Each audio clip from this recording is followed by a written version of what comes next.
Welcome to the next presentation in our online conference, End Inflation and the Fed. I'm Jacob Hornberger, president of the Future of Freedom Foundation. Welcome back to everybody. If you're brand new to FFF and you're seeing this video for the first time, and or either live or recorded, come and visit us at fff.org for around 33 years of principled and uncompromising positions on the libertarian philosophy. And we've got a great FFF daily that we send out that we have strived for, probably 20 years now to make the best libertarian commentary page on the internet on a daily basis. We've got a monthly journal called Future of Freedoms that's by subscription. We would welcome your financial support in the form of donations. We've got a weekly show called the Libertarian Angle that's hosted by Richard Ebeling and me. And we've got this great online conference, and we're very pleased. Okay, you all know that we've had some fantastic presentations already. This has turned out to be a really first-class conference. I know I'm a little biased, but we've got another great one today. I know you're in for a real treat. And let me introduce to your special speaker, Larry White, Lawrence H. White. He teaches at George Mason University in theory and money and banking. Prior to that, he taught at New York University, the University of Georgia, and the University of Missouri at St. Louis. He's the author of some books, such as The Clash of Economic Ideas, The Theory of Monetary Institutions, Free Banking in Britain, and Competition and Currency. He's the editor of two 3-volume works, one on the history of gold and silver, and another on free banking, and several other volumes. His articles have appeared in the American Economic Review, the Journal of Economic Literature, the Journal of Money, Credit, and Banking, and other professional journals. In 2014, he received the Adam Smith Award of the Association for Private Enterprise Education. He's been a visiting research fellow at the American Institute for Economic Research, a visiting lecturer at the Swiss National Bank, and a visiting scholar at the Federal Reserve Bank of Atlanta. Oh. He's the co-editor of Econ Journal Watch and a member of the board of associate editors of the Review of Austrian Economics. He is a distinguished senior fellow of the F.A. Hayek Program for Advanced Study in Philosophy, Politics, and Economics at the Mercatus Center at George Mason, and a senior scholar of the Cato Institute Center for Monetary and Financial Alternatives. So if you're watching this from home, give a nice little round of applause for our speaker, Larry White. Larry, it's an honor and a pleasure to have you. Thank you for joining us. Thanks, Bumper. It's a pleasure to be a part of. You really do put together a pretty all-star cast for this event. So I've listened to the first 4, and I'll try not to repeat what they've said. But let me share my screen so I can show you some pictures while I'm talking.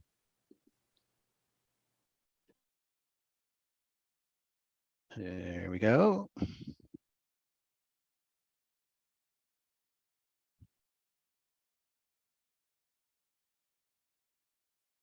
Mm-hmm.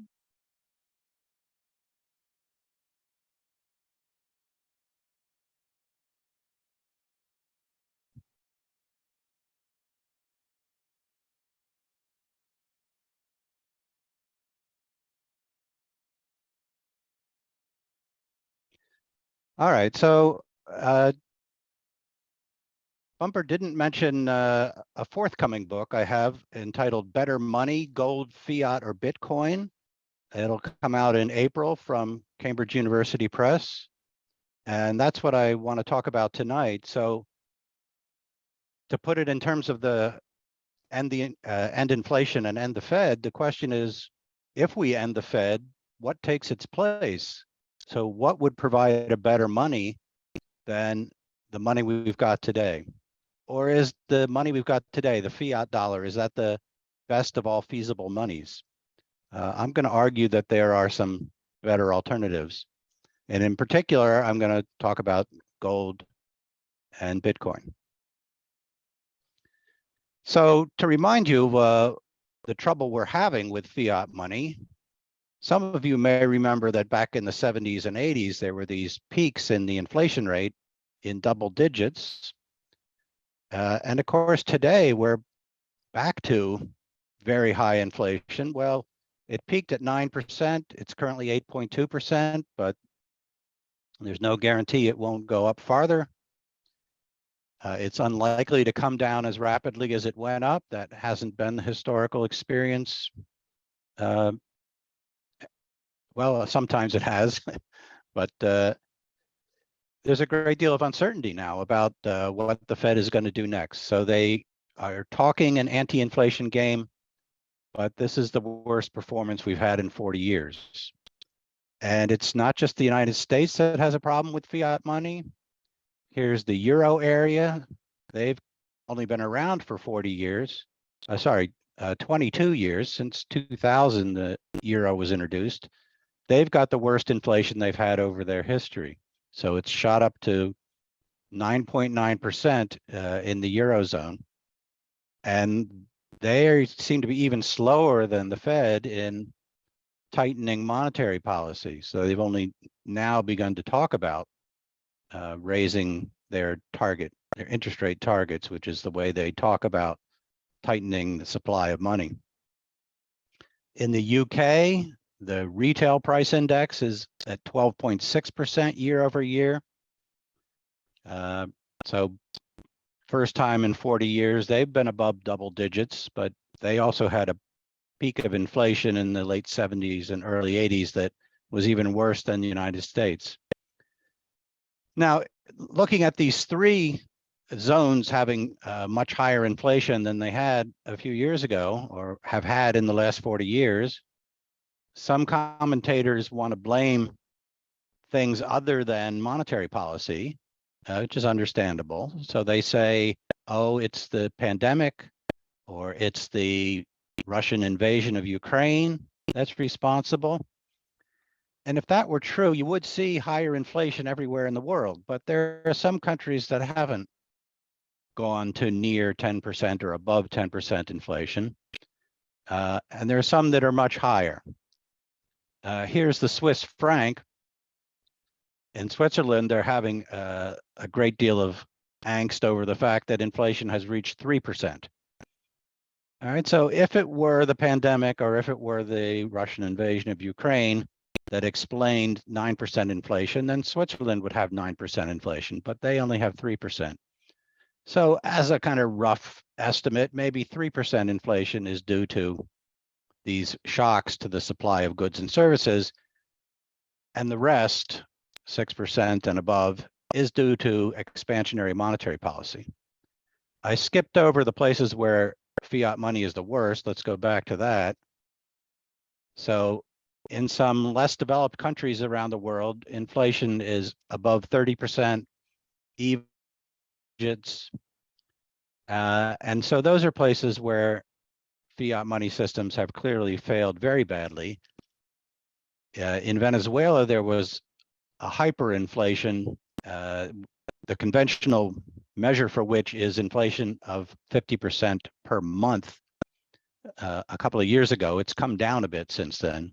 But in these places, we see people trying their best to cope with high inflation by getting hold of money that's more reliable. And the favorite second choice among these countries has been the US dollar. But in Venezuela, we saw something quite remarkable a couple of years ago. I'll get back to that in a minute, but we saw the use of gold and the use of Bitcoin.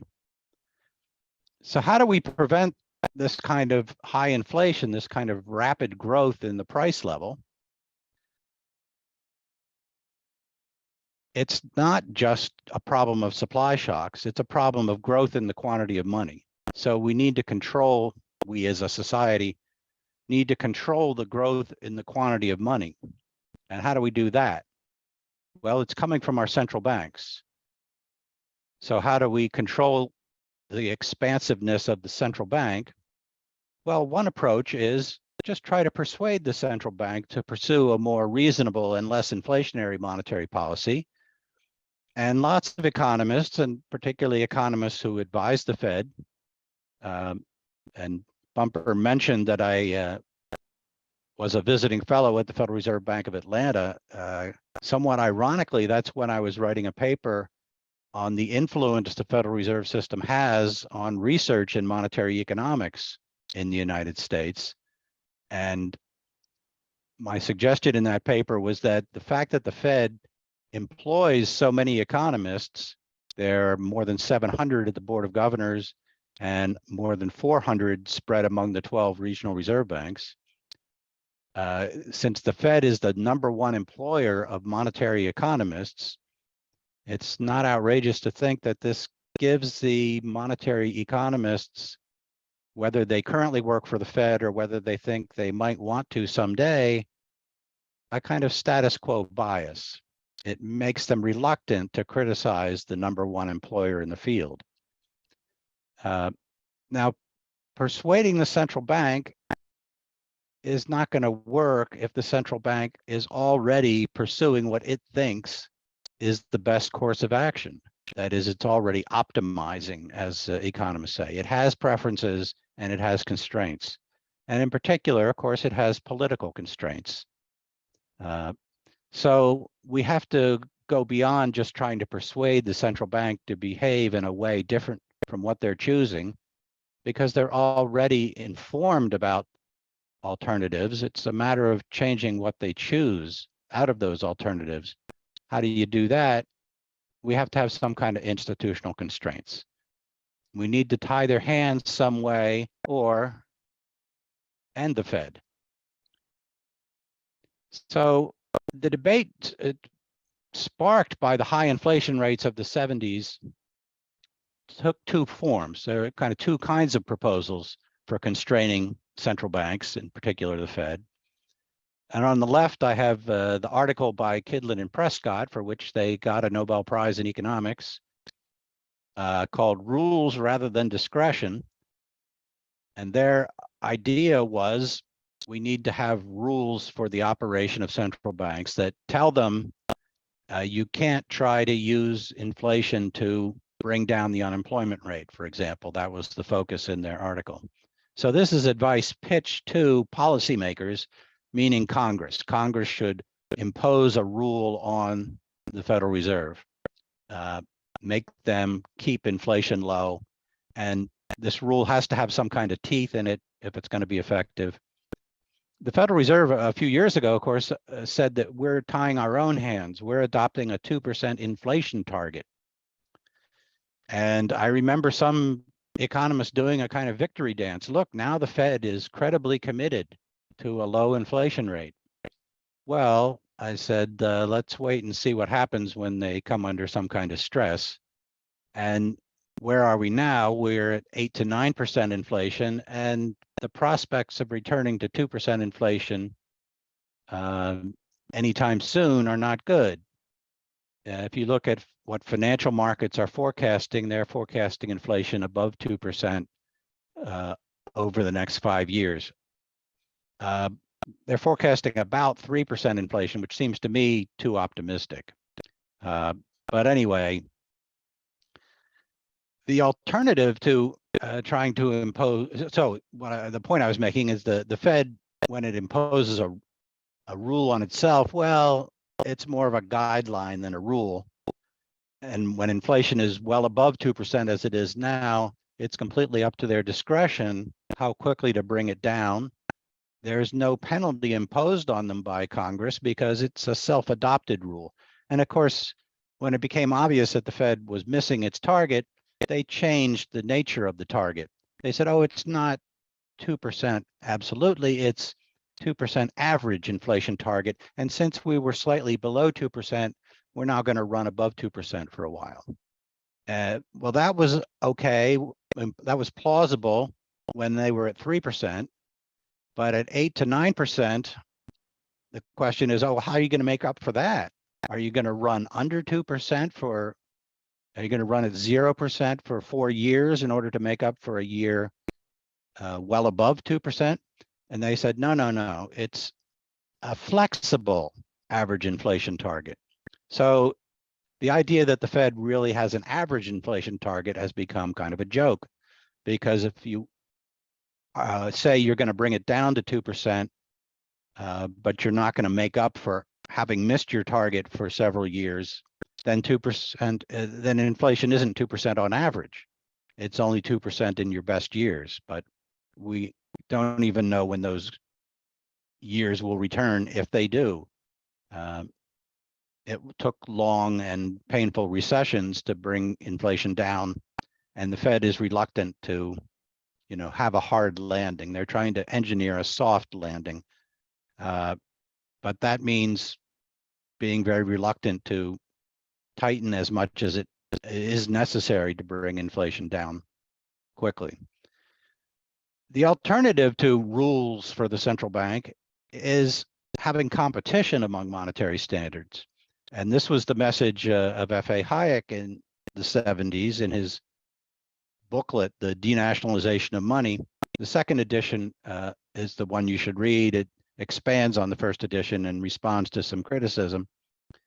And Hayek said, look, why do we have low quality money, which is a good way to think about money that loses its value at 8 to 9% a year? Why do we have such a low quality money? Well, what do we rely on to give us high quality products in other walks of life? We rely on competition among profit-seeking firms. That's what gives us good, cheap computers, good, cheap cars, and any number of other products.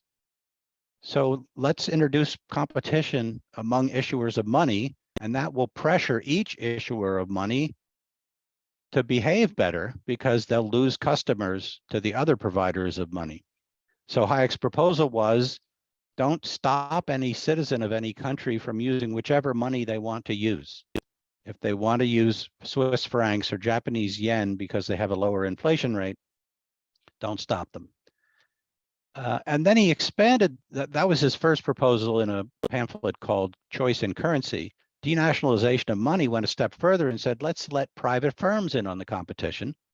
And Hayek predicted that private firms would promise to deliver price stability, and they would deliver it because they would be monitored by the press very closely, and the public would abandon a currency that started to lose its stability of purchasing power. They would flock to a currency that was a better performer.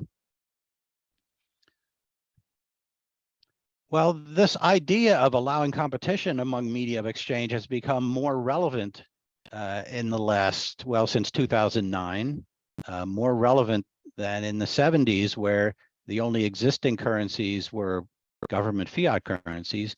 Now we have potential private currencies that you can go buy this evening when my talk is over. I'm not an investment advisor, and I don't advise you to put any more into Bitcoin, let's say, than you can afford to lose, because one point I'm going to make tonight is that Bitcoin is enormously volatile in its value. But since 2009, we've had Bitcoin as an option, and some people do use it as a medium of exchange for some purposes. It's not commonly used to buy groceries or pay rent or pay salaries, but there are some goods and services available for Bitcoin. And the current market value of the entire stock of circulating Bitcoin, last time I looked a few days ago, was $367 billion. So that's a pretty impressive achievement to go from zero to $367 billion. That makes it, if you compare it to the monetary bases of other countries, of other currencies, that makes it one of the top 10 in the world. But we've also had new methods for using gold as money introduced using the technology that Bitcoin introduced, that is blockchain technology, which is a way of trading or transferring ownership of an asset completely online, completely remotely. So you can transfer ownership of gold. The gold itself is kept in a vault somewhere, but you can transfer ownership on the blockchains run by Tether Gold or Pax Gold. Pax Gold is slightly larger than Tether Gold. People seem to trust it a little more. So these firms promise you that what you own is not an IOU. What you own is part of a bar of gold that is allocated to your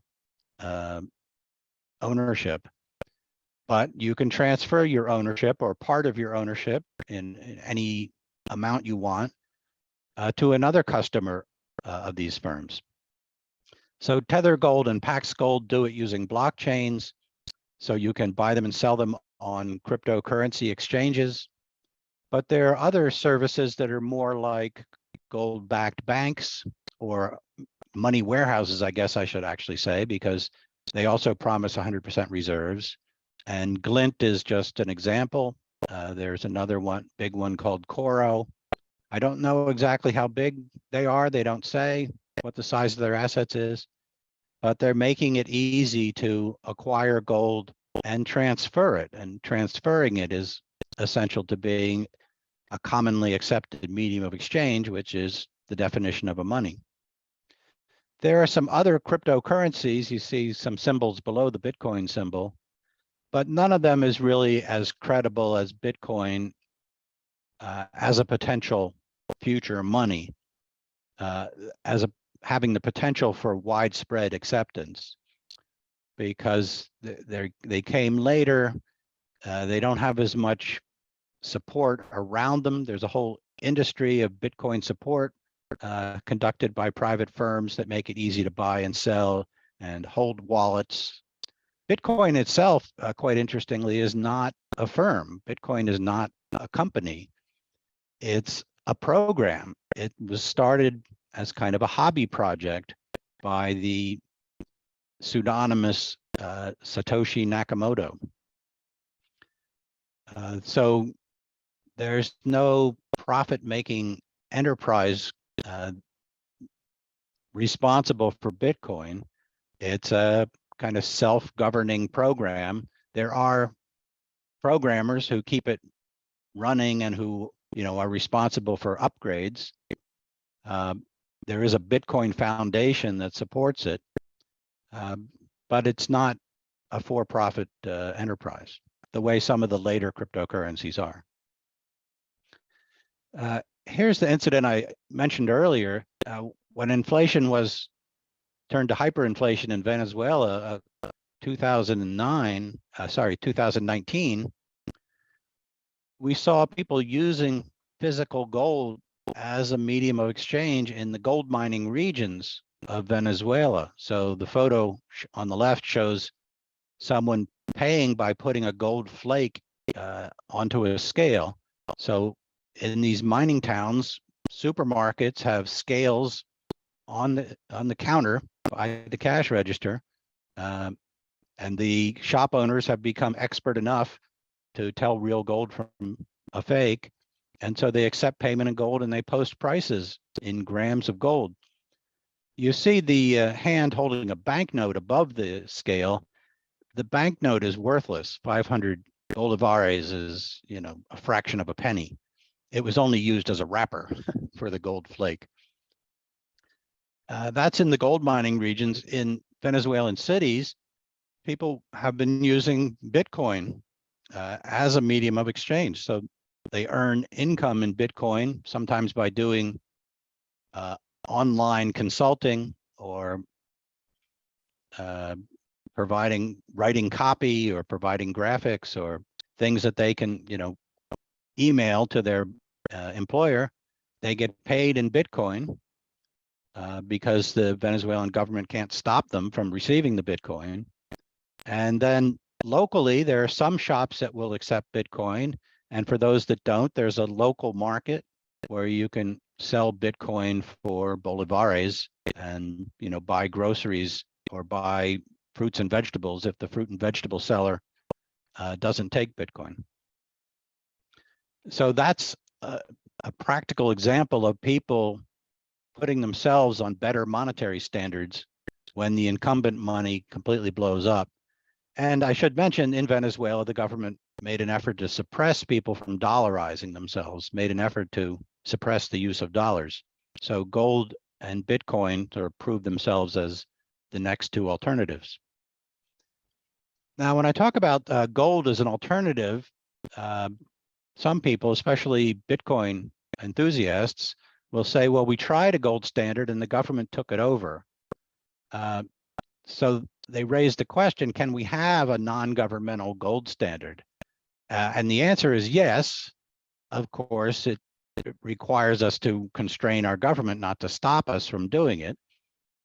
But there have been historical examples of privately minted gold coins, and I refer you to an academic journal article I published earlier this year on the topic of the private mints in American gold rushes. So this is something you may have heard of before if you are a reader of the Freeman back in the 70s when Brian Summers wrote about it. But it's actually a very interesting story. Some of the mints were badly run. Some of them were scams, but the good ones won out. The bad coins wouldn't stay in circulation for more than a few weeks before somebody would assay one of the coins and then tell the newspaper if it was underweight. And once the word got out, that was the end of the enterprise. People would no longer, gold miners would no longer bring their gold dust to be coined, because if people don't trust the coin, then the coin's no easier to spend than the gold dust. So that's the practical service that private gold mints provide. They turn gold dust, which merchants don't know how to value accurately because they don't know how pure it is. The mint produces pieces of certified purity and weight, so merchants don't need to assay, and they don't even need to weigh the coins if they're unworn. And it was a very successful industry where the trustworthy mints won out. The untrustworthy mints didn't last for more than a few months at most. All right, I want to emphasize the contrast between gold and Bitcoin. People have sometimes referred to Bitcoin as an electronic version of gold. It's not exactly that. It's similar as an investment or as an inflation hedge, but as a money, it has a very different supply mechanism. So let me first tell you how gold is supplied. It's, of course, you know, it's supplied by gold mines. But the important thing about that is that as the purchasing power of gold goes up, that's just another way of saying the relative price of gold goes up, it pays to mine more gold. So the supply curve is upward sloping. It's not vertical. A higher purchasing power of gold will bring more gold out of the mines. What I've shown here is the stock of monetary gold, kind of leaving implicit that there's a flow supply and demand for gold. That is, at a higher purchasing power, the mines will produce more ounces per year. And those ounces will accumulate as monetary gold. Right? When the purchasing power goes up, the mines produce more, but the industrial users will buy less because it's higher priced. The difference will go to the mint, and the accumulation of coins will push the gold supply curve in this monetary stock market, which is what's shown here, to the right over time. That's why it's a dashed line. How far will it be pushed? It'll be pushed until the purchasing power of gold we had before is reestablished, because otherwise, if the purchasing power of gold is higher than the price that equated the flow quantity supplied and demanded, there will be an excess going to the mint. Right? So the process comes to a final long-run equilibrium where the purchasing power of gold returns to where it started, and the increased demand for gold is completely met by an increase in the quantity in circulation.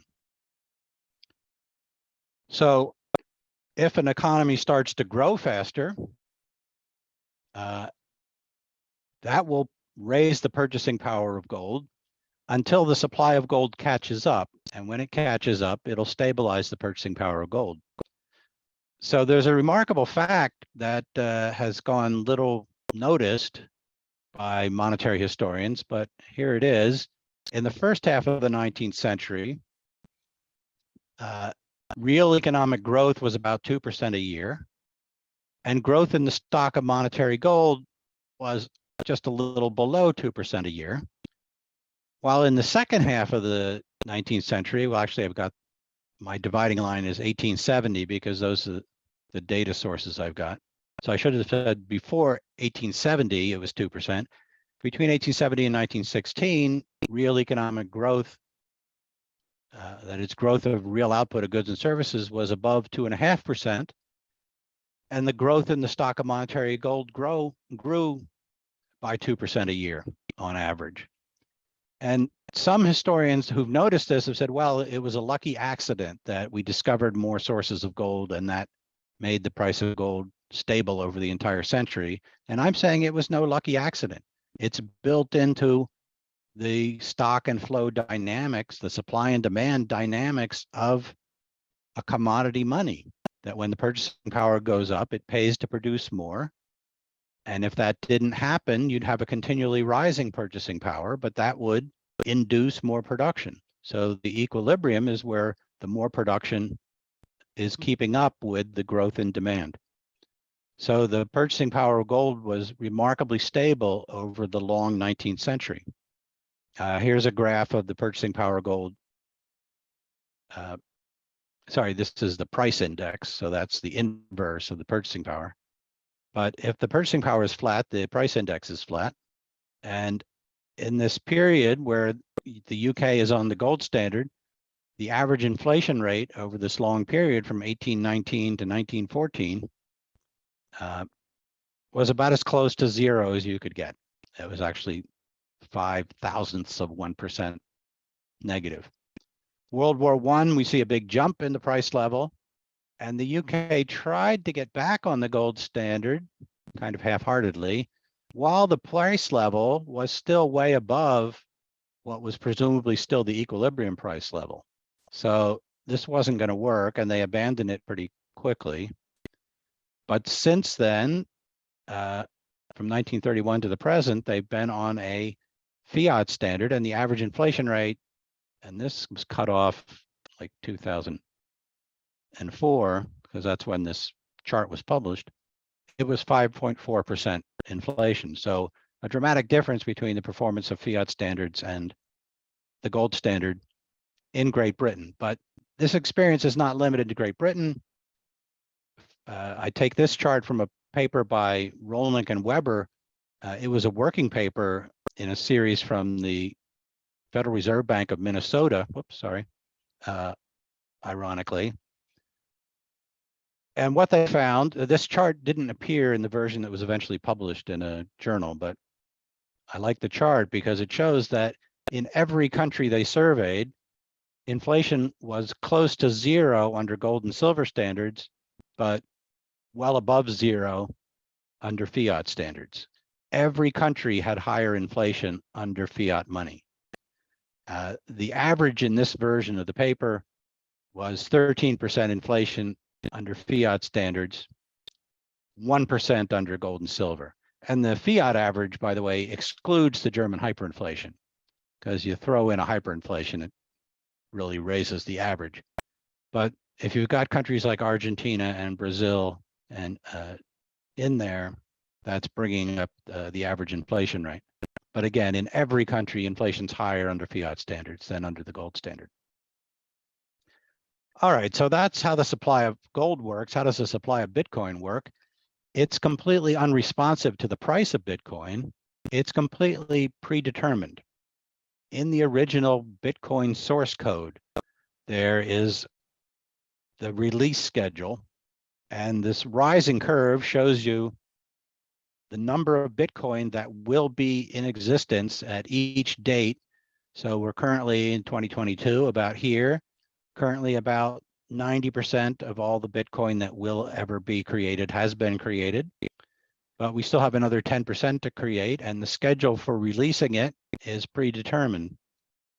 Right, so it will grow at lower and lower rates until it flattens out at 21 million Bitcoins at some date later in the century. The declining line is showing the growth rate of the stock of Bitcoin, and it's currently down a little less than 2%, and it will eventually decline to zero. Right, but the fact that that's all predetermined means that there's no response of Bitcoin to changes in the demand to hold Bitcoin. And that means that all of the impact of the changes in demand will be felt in the price, not in the quantity. So I can show that by making the Bitcoin supply curve vertical. Right? So this is the stock of Bitcoin.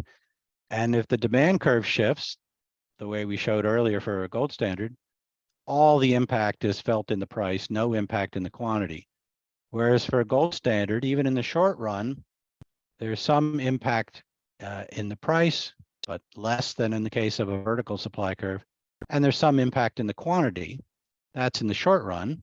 In the long run, the supply curve of Bitcoin is still vertical, but now the supply curve is practically flat. Right? If you follow the sequence we went through the last time, you can have a temporary rise in the purchasing power, but that will induce more mining until it brings the purchasing power back down to where it started.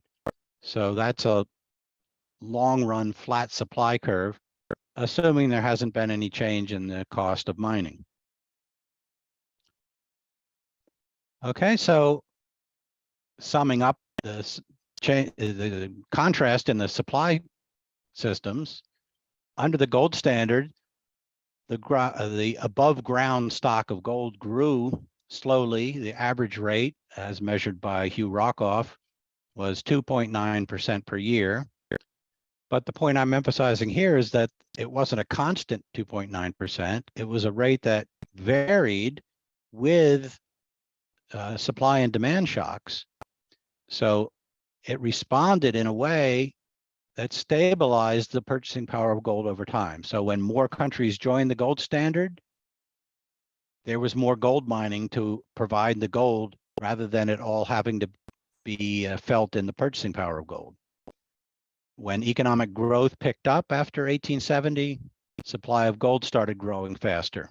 That's built into the supply mechanism. Now, there is the possibility of supply shocks, that is, supply changing for reasons that don't have to do with the price. So, for example, the California discovery was a supply shock.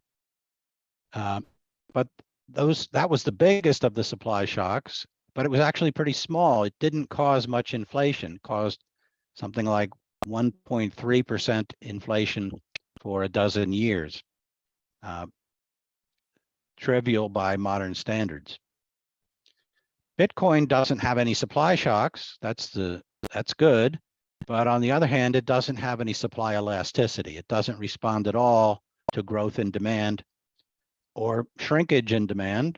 So the price bears the entire impact of demand shifts. And that means purchasing power volatility is built into the design. So that's true in the short run. That's true in the long run. A lot of Bitcoin promoters suggested that, well, okay, it's volatile now, but as the use of Bitcoin grows and as the value of the stock of Bitcoin increases, we'll see volatility come down. We haven't actually seen that. So here's a chart showing Bitcoin's volatility measured as how much it varies over 60 days. Sorry. And what do you see? The Bitcoin's volatility is, under this measure, is 8.23%. The volatility of gold, even though gold's now demonetized, is much less than that, less than 2%, 1.73% over this sample. So the volatility of gold's price is only slightly above the volatility of the euro to dollar exchange rate, whereas Bitcoin is a multiple of that. Here's a different way of measuring. Here's the average daily price change. Bitcoin is the red spikes, and the pound and the euro and the yen are in the middle, as is gold. Those fluctuating bands that are in the middle. Right, so the purchasing power of gold isn't demonetized gold is slightly volatile, but nowhere near as volatile as the price of Bitcoin. All right, so what do we need to do if we want to have more monetary competition First, of course, eliminate any legal restrictions or tax advantages. Sorry, I should say tax disadvantages that are placed on alternatives to the dollar. Capital gains taxes, for example, if you use gold or if you use Bitcoin, that you don't suffer if you're using dollars. But even beyond that, there's a kind of inertia. There's a kind of convergence on a common monetary standard, such that you're at a disadvantage if you try to put yourself on a new monetary standard before any of your neighbors or trading partners do. So there's a network advantage because people want to be paid in what they can spend in the most places the most readily. They want dollars because they're part of a dollar network. Well, that can change. When we see high inflation, let's say in Latin America, we do see people spontaneously switching to the US dollar if the inflation differential is big enough. So if you want to take market share, a new currency, an alternative currency needs lower inflation, and it needs a comparable variance. And I think Bitcoin is going to struggle with that second criterion because you'd be crazy today to put your rent money in Bitcoin. It might drop 10% the day your rent is due, or your utility money or the money you're planning to spend on groceries or anything like that. Of course, that's because we live in a dollar-denominated economy. It wouldn't be such a problem if every price was denominated in Bitcoin, but it's hard to get there from here. I think gold has a much better chance because its volatility is not that great. So I don't think we're going to see a spontaneous switch to gold or to Bitcoin. Some Bitcoin advocates talk about hyper-Bitcoinization, where everybody switches to Bitcoin as a medium of exchange. That seems to me pretty unlikely. It seems to me a switch to gold would be more likely. But for either of them to happen, we need to have high inflation in all the major fiat monies. Not something we should hope for, but something we are currently beginning to experience, right? I would say that it's worth switching back to a gold standard rather than suffer 9% inflation. So if we're going to switch away from a fiat standard, there are two ways to do it. One is by changing the political rules, trying to get legislation that establishes a new monetary standard. But the alternative is from the bottom up, to let people put themselves on a better monetary standard. And so I'm suggesting take away the legal obstacles to that. But if we take away the legal obstacles, or if we're thinking about making a switch, converting the dollar into gold or Bitcoin, which should it be?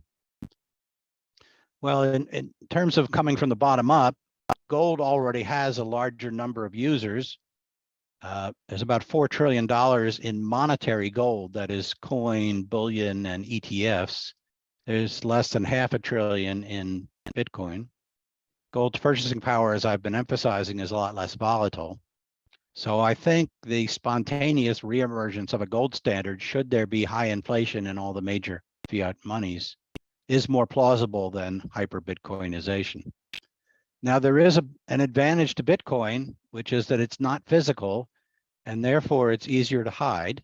It's intangible. You can transfer it peer-to-peer. So it would be harder for governments to shut it all down and confiscate it. But I'm not sure that's such a great advantage when governments can drive it underground. Right? They can make it illegal to own Bitcoin, to mine Bitcoin, to accept Bitcoin or spend Bitcoin, as the government of China has done. It doesn't mean that there's zero use of Bitcoin, but it does mean that only those who are pretty savvy know how to use it and know how to access the network, the underground network of illegal users of Bitcoin. So that's not a path to becoming a commonly accepted medium of exchange, unfortunately. But there are other alternatives we can think of besides gold and Bitcoin. We have stable coins now, which are cryptocurrencies that peg to the dollar or the euro or to gold. We might imagine a stable coin that's pegged to a price index so that it maintains a stable purchasing power in terms of the goods in the index basket. I don't know whether that's feasible, but that's an idea. An idea I know is feasible, and disclaimer, I'm consulting on a project which is working on this, a cryptocurrency with a more demand elastic supply, more elastic than Bitcoin, obviously, but even more elastic than gold, because gold takes many years to respond fully to changes in demand. Right? It takes a while for all those coins to accumulate. We can write an algorithm, a program that governs the supply of a cryptocurrency that makes the supply more elastic and therefore the purchasing power even more stable than that of gold. Turns out somebody just showed me the other day, this idea has been around for a while. Vitalik Buterin, the developer of Ether, the Ethereum network, wrote this in 2014. I consider Bitcoin or any other fixed supply currency, and that's an appropriate label for Bitcoin, typically too incorrigibly volatile to ever be a stable unit of account. I would have said stable medium of exchange, but same difference. Its purchasing power is too volatile for it to be widely accepted as money. Now, if it were accepted as money, and if there were already, and if there were no speculation in Bitcoin, then its purchasing power were more stable, but yeah, it's hard to get there from here. And Buterin went on to say, I believe the best route to cryptocurrency price stability is by experimenting with intelligently designed flexible monetary policies. And that's what I'm consulting on. The project is called Prasaga. If you're interested, you can look it up.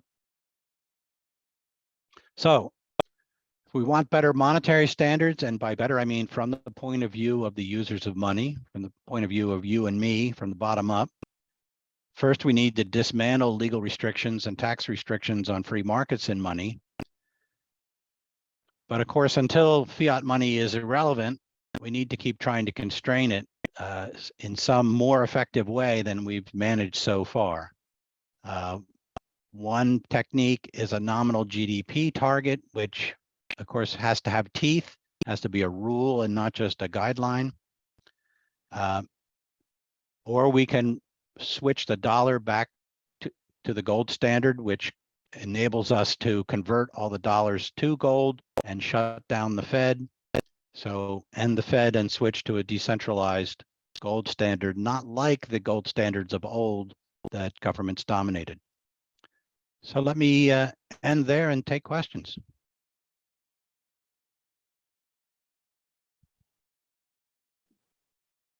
Okay, thanks, Larry. Great presentation. If you have questions for Larry, be sure to put them in the Q&A section. Let me ask you a couple questions, Larry. Sure. I've always been curious about the situation in the 19th century. Just for the average family, let's say that they lived out on a farm and they did farming for an occupation. They'd come into town and buy goods at the general store. Mm-hmm. Would they be carrying gold and silver coins with them, or would they be carrying banknotes with them just as a regular daily thing? It could be either one. I like to watch old movies that are set in the 19th century to see whether they show banknotes or everybody using coins. But banknotes were quite popular. Most workers were paid in banknotes, so they got a pay envelope, and the envelope was stuffed with banknotes. Farmers, right, it's up to them. They don't have to take banknotes if they don't want to. They can insist when they take their corn to market on being paid in gold or silver, but it's likely that they're going to be offered banknotes. And if they trust the bank, they'll take them and spend them buying their seed and other supplies. So by the end of the 19th century, the use of coin was pretty rare. Just about everybody was using banknotes, and business-to-business transactions were mostly done in checking accounts. And if somebody wanted their gold coins that were represented by the notes, they would go to that particular bank that had issued the notes and say, I want my gold. Right. So if you look at the face of a 19th century banknote, it says there's a contract right on the face of the note. Will pay the bearer, the such and such bank will pay the bearer on demand $10 in gold or $10 in lawful money. And that meant gold coins or silver coins. And you know, when I was a kid, there was still silver quarters circulating, and to a certain extent, silver dollars. I think my recollection is it. So what were people using? That's right. Were they just using them in regular transactions? If you went and bought something for $1, you'd either put out a dollar bill or a silver dollar. Yeah, that's right. I mean, silver dollars were pretty big, and so they were cumbersome. They weren't commonly used. And even when they reintroduced the dollar coin with the Susan B. Anthony or Sacagawea on it, they had a hard time getting anybody to use them. And the Treasury now has warehouses full of these unused coins. So yeah, people used dollar bills or banknotes. The story of silver is interesting. I mean, the silver coins were not full weight. In the 20th century, right? They became fractional coins were token coins, I guess is the technical term for it. They had some silver in them, but not enough to be worth their face value. In 1964, they took the last remaining silver out of the coins, but people had the option to take silver certificates to the Treasury or the Fed to get silver quarters if they wanted them. And some people did, and they were ridiculed at the time for, not trusting the Federal Reserve notes. But it turned out to be a pretty shrewd investment because the price of silver went up pretty dramatically after that. When I was in college, there was a restaurant in Cambridge, Massachusetts called Buddy's Sirloin Pit. And Buddy was an advocate of the gold standard. And on his menu, it said, I will sell you a steak at 1964 prices if you bring in pre-1964 silver coins and pay with those. And what this shows you is that it's not the prices that have gone up independently. It's the value of your dollar that has declined since they took the silver out of it. Oh, that's fascinating. And that's right. Okay, here's one question. Can Bitcoin ever be considered money since it has no intrinsic or underlying value? So intrinsic or underlying value is not the defining characteristic of money. It's a nice feature to have, but the defining characteristic of a money is that it's a commonly accepted medium of exchange. I mean, this is the standard economist definition of it. I'm not making it up. So the fiat dollar today is money, even though there's nothing backing it. Its fundamental or intrinsic value is zero. It's useless for any purpose other than serving as currency. So that's what it takes to be money.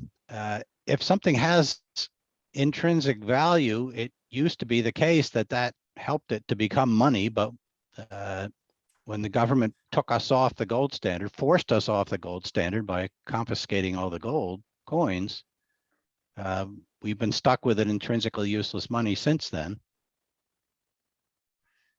Okay, next question. Should the US government, when and if the Fed is eliminated, reopen redemption of silver certificates?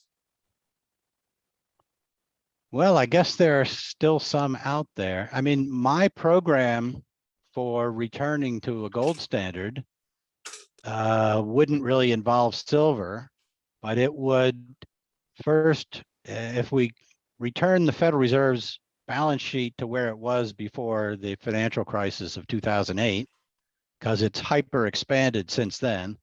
But if we get it down to a mere $800 billion, the way it was then, we could redeem it for the gold that is on the books of the US Treasury. I mean, assume they really have the gold that they say they have in Fort Knox. We could redeem all that at the current price of gold. And that would provide reserves, fractional reserves, but something like 10% reserves, which is more than banks held historically, would provide adequate reserves for money issued by banks, that is banknotes and checking deposits. Okay, I've got another question for you. So let me just finish. Okay, sorry. That means sort of buying back all the dollars in circulation, and that enables us to shut down the Fed and decentralize the issue of paper currency and deposit dollars. Okay, well, that sort of relates to what I want to ask you. Suppose a country, just say a small country, let's say Guatemala, decides that they want to establish a system of sound money. Can they do that independently? Is that a viable, practical thing to do without coordinating with the US or any other countries? Can a country just do that on their own? So one of the big advantages of the international gold standard, or the classical gold standard, was that it was international. And so the same money prevailed in the Americas, in Europe, in Asia. And so you didn't have to worry about what your money was going to be worth when you crossed the border. But today, in a world of floating fiat monies, if Guatemala went back on, let's say, a gold standard, their exchange rate would fluctuate against the dollar the way the price of gold fluctuates against the dollar. Now, for some countries, that would be an improvement. Some countries have such unstable money that would be less volatility than they've got now. So no reason not to go back on a gold standard. Or if they have a lot of trade with the United States, allow people to put themselves on a dollar standard. If you look at hyperinflations, that's what happens. People put themselves on a dollar standard. Ecuador was a recent example. In 2000, there was a high inflation in 1999. Everybody started using dollars, pricing things in dollars. And eventually the government tossed in the towel and said, well, nobody wants the currency we're providing. In Guatemala, the exchange rate has not been that volatile, and the inflation rate has not been that bad. They've kept it kind of shadowing the dollar, as my understanding. So given that their biggest trading partner is the United States, it would be probably in their advantage to go on a dollar standard rather than a gold standard, given that they're a small economy. To reestablish an international gold standard, we need the United States, the Eurozone, maybe also Japan. That would put it on a really solid footing. It's hard for one small currency. Okay, we're going to get 3 more questions in before we wrap it up. This one says, it seems that the whole problem with our currency is that governments want to use monetary policy to extend their power and influence over the economy and as a weapon against other countries. If we, the people of a relatively free country, wanted to do the morally right thing, wouldn't we demand that our government stop using the world reserve currency status of the US dollar for unfair advantage? Can you see the US government and the American people ever accepting this? I can see the American people accepting it, but the question is right. The US government has become fond of using the dominance of the dollar in international trade as a foreign policy weapon, right? So we don't like the government of Iran, so we freeze Iranian-owned assets that are in US banks, and we don't let even innocent Iranian citizens have dollar bank accounts or transact in dollars to the extent that we can stop it. Likewise for innocent Russian citizens when we sanction the Russian government. So there's a lot of innocent people caught up in this foreign policy use of the dollar in sanctioning countries. All right, yeah, it amazes me that any country would keep money in the United States knowing what the US government's capable. Well, it does encourage them not to. And so it actually threatens the continued dominance of the dollar. Okay, next one. How can BTC be stabilized so that it can later become money in some place? Well, the way it's designed, so BTC is Bitcoin, the way it's designed, it's not going to be stable because it's, as I said, the supply is pre-programmed. So you'd have to rewrite the program, but that's not going to happen because what gives the supply limitation credibility is the commitment of miners not ever to vote for changing the basic principles of the source code. So I don't expect that to ever happen. It's more likely that a new cryptocurrency can establish a greater stability and attract more business away from Bitcoin as a potential money. Okay, final question of the evening. Does fiat currency have to first crash and burn before a new system takes hold? It has to have high inflation, I think, if we're going to do it spontaneously. But there is an alternative, which is we get enough political support to get the government to change what it's doing, right? So a kind of popular uprising in favor of sound money might get Congress to do something, especially if we've gone through, let's say, years of 10 to 20% inflation. It might be possible to gather that kind of support. And then we can reestablish a gold standard without the dollar having to crash and burn in a triple digit inflation at least. All right, so I don't expect to get the popular support unless the dollar performs pretty badly, but it doesn't have to be a literal hyperinflation. Okay, on that note, we'll wrap it up. Thank you, Larry. Excellent presentation, excellent Q&A session. We're very appreciative. Next week, we got another great one. Robert Wright, Senior Research Fellow at the American Institute for Economic Research, edited several books, authored several articles in journals, American Economic Review, Business History Review. In fact, he just wrote an article for us in September at FFF called Fed Up with the Fed. So it's perfect timing. I know you're going to greatly enjoy another great speech. I'll Larry, look forward to it.